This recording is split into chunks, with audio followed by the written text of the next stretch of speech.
Sony, a company that's given me some of my fondest memories in my entire gaming history. With their very impressive list of console exclusives over the years, like the Jak and Daxter franchise, the Uncharted franchise, the Persona franchise, and system exclusives like Bloodborne.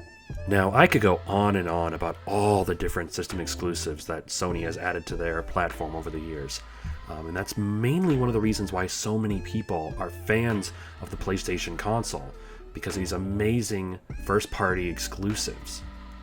While Sony dominated the gaming industry with the PS2, they unfortunately didn't really hit their stride with the PS3 until much later in the PS3's lifetime. Even though at the end of that console generation, the PS3 did end up selling more than the Xbox 360, Sony was not about to take any chances, and started off the next generation with the PS4 with a bang. This is how you share your games on PS4.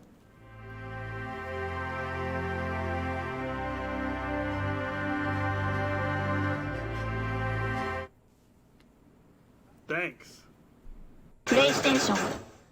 Seemingly learning from their mistakes with the PS3, Sony decided to basically take everything that Microsoft was doing wrong with their Xbox One and do the correct thing with the PS4. Basically, the opposite of what Microsoft was doing at the time. So, on top of having a much more consumer-friendly console than their competition, the PS4 kept releasing banger after banger of exclusive titles. Some of my personal favorites would include Spider-Man by Insomniac Games, infamous Second Son, Days Gone, God of War, Bloodborne, and even Horizon Zero Dawn. And the absolute masterpiece that was Persona 5 Royale. There is no doubt that the PlayStation 4 dominated the 8th generation of consoles, with Sony building up a huge amount of goodwill in the gaming community. But unfortunately, I think all of that success has gone to Sony's head. The 9th generation of consoles has started off very differently compared to the others. We're 2 years into this generation, and people are still having problems trying to find a PS5, an Xbox Series X, and because of that, not a whole lot of people are actually gaming on new generation tech. And on top of that, Microsoft has really gotten the right idea by going the pro-consumer approach, creating Game Pass, a subscription-based service that allows players to play a huge amount of games for only $15 a month. Not only that, but they get to play Microsoft first-party exclusive games day one. While Sony has seemingly gone the opposite path by making all of their first-party exclusive games $70 instead of the standard $60 that we've been used to. In fact, for me, my whole life, all of my games have been $60 or less, and this is not the way to start off a console generation. Now, I know what you're thinking. Value is gonna differ from person to person.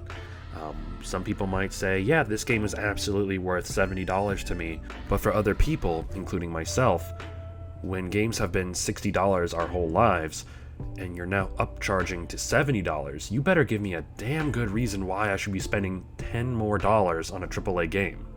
And I know that developers and publishers have been saying for years that the cost of video game development has gone up so much over recent years that we needed to go to the $70 price point years ago. And here's why that's a load of bullshit. The video game industry has never been better. Companies are making record profits year after year because of things like microtransactions, DLC, expansion passes. So, regardless of what they say that games cost more to make, they're making more money than ever before. And to be honest, yes, in my opinion, there are some games that I've bought that, you know what, I would have paid $70 for, because they came with that much amazing content and they were that fun to play. But on the flip side, there have absolutely been some games that Sony has released on the PS5 that are absolutely not worth $70. The new Ratchet & Clank game, while fun, I beat in about 7 to 8 hours. Godfall, another launch title for the PS5, was very lackluster and once again started at $70. Now, for me, these games were not worth the money. I'm very glad I waited till Godfall was on sale for only $15, and even then I felt like it wasn't worth that much. Now, for example, Persona 5 Royale. I would have gladly paid $70 for that game because I got almost 100 hours out of that game on my first playthrough. Now, I know I said earlier that value is different depending on who you ask, but can we all agree that we want to get the most amount of value out of our games? Especially in the world that we live in now, where $70 is a lot of money to spend on anything that's not, necessary to live on. And the fact that other developers haven't raised the price of their games to $70. Microsoft hasn't, Nintendo hasn't, a lot of third-party companies have not raised their prices, well, besides EA, but we all know why EA upped their prices, being the greediest company in the entire gaming landscape.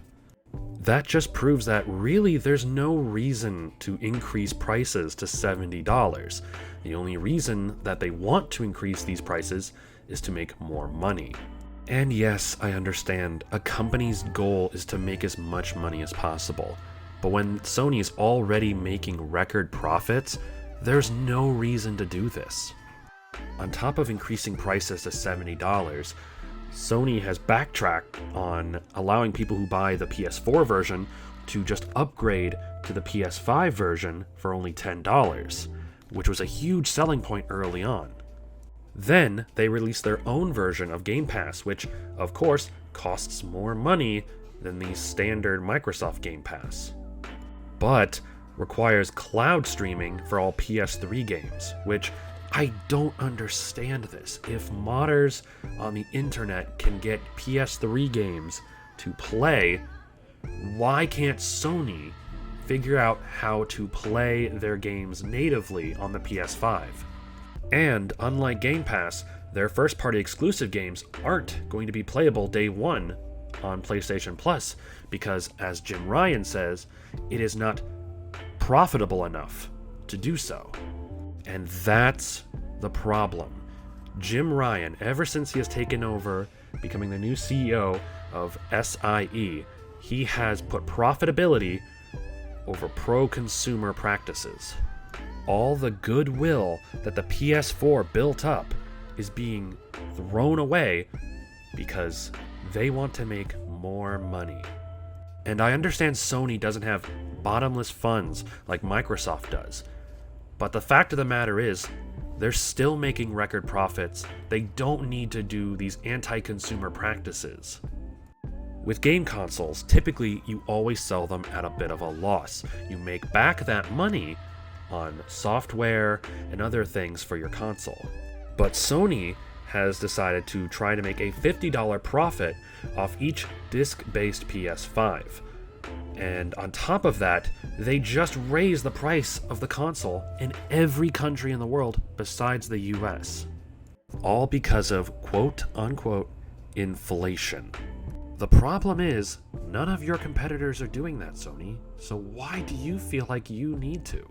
Jim Ryan is also the one responsible for trying to shut down the PSP store, the PS3 store, and the PlayStation Vita store, because to him, older games are uninteresting, and he wants people to be playing only the best and the latest games.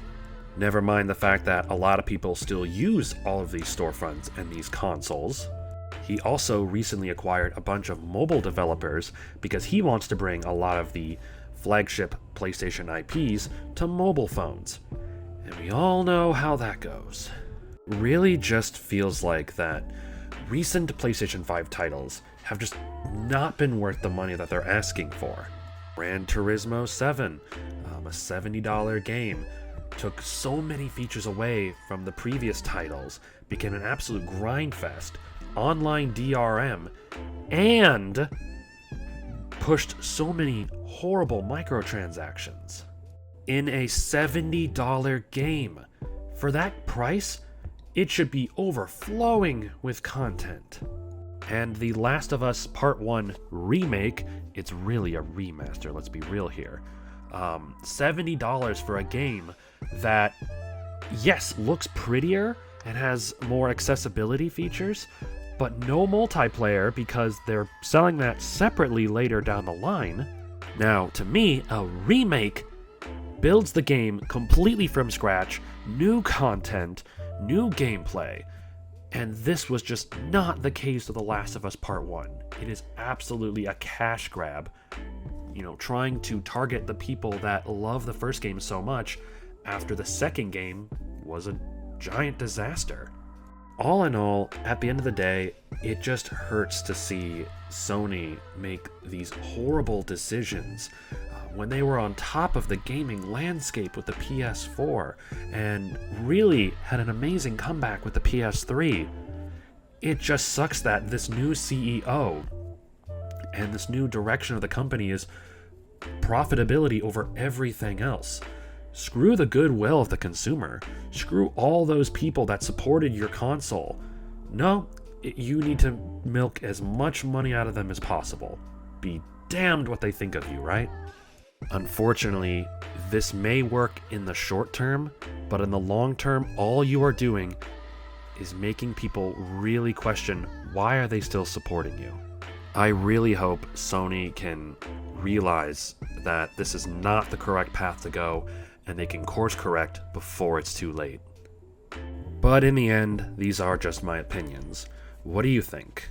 Do you think Sony's going in the right direction? Let me know in the comments down below. And like I said, Sony has given me some of the greatest gaming memories of my lifetime, and I want to see them continue to succeed and make more amazing games so I can make more amazing memories. But hey, thank you guys so much for watching. Like and subscribe. Take care.